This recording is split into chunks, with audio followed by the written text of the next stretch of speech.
Hi, it's Liz. Today we're going to do a tutorial on the French seam.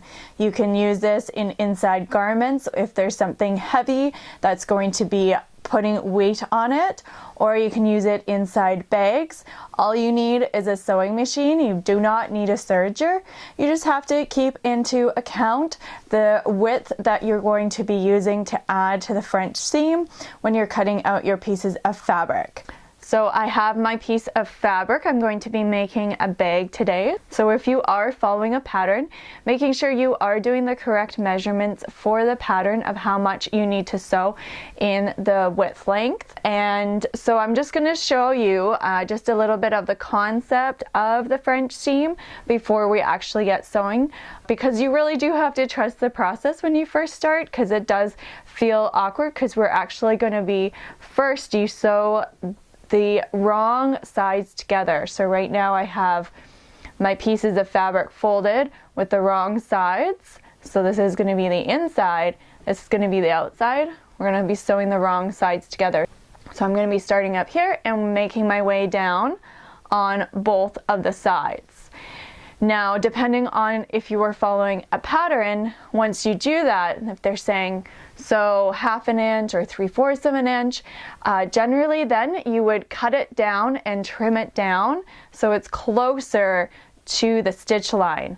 Because I'm making my bag and I'm not following a pattern, I can sew where I want, and so it's going to be closer to the edge than what a pattern might call for.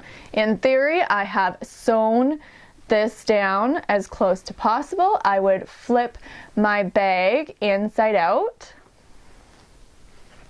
So I have flipped it to right sides together, and what I'm going to be doing is doing another sew line beyond the raw edge that's inside here, so it's going to encase it.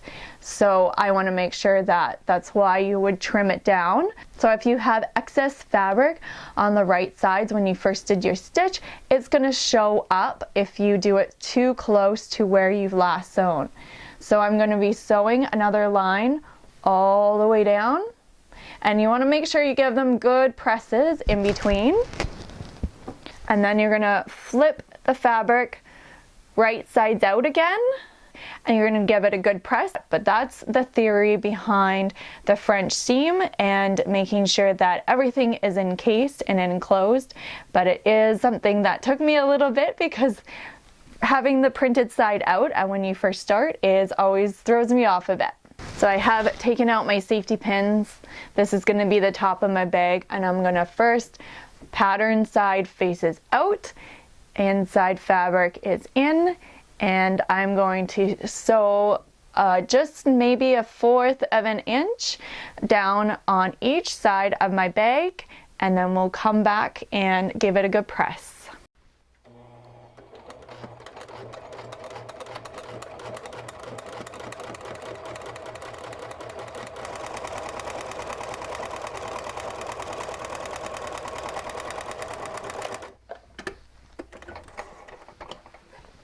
Alright, so we have sewn with the right sides out. We have sewn all the way down one side and then all the way down the other side. So you can see I just basically went to the edge of my footer almost, and then but if I had quite a bit of excess, then I would want to come in and just use my scissors and clean that up so it's as close to the edge as possible. So I'm going to turn the bag inside out. Alright, so the wrong side of the fabric has the nice clean edges. The right side of the fabric has the raw edges inside. So I'm going to give this a good press. I'm going to take out my edges and give it a good press on both sides.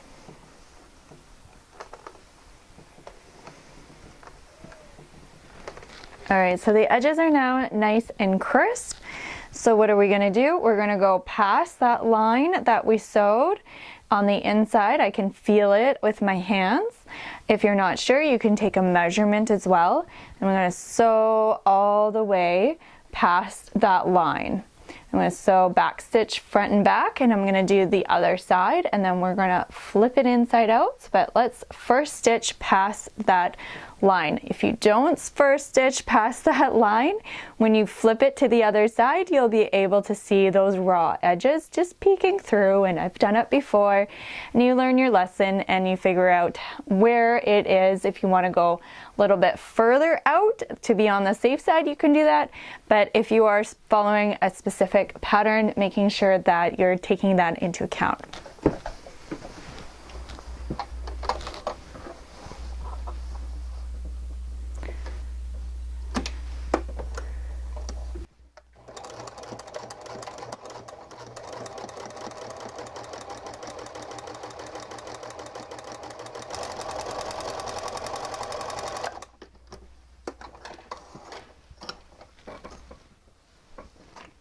So I just want to show you on my sewing machine, the first time I sewed, it was just lining it up with the presser foot. And then when I flipped it, I sewed at the 10, which is the 3/8 mark, so that I would have more than enough room, but you can choose any of your marks on your sewing machine.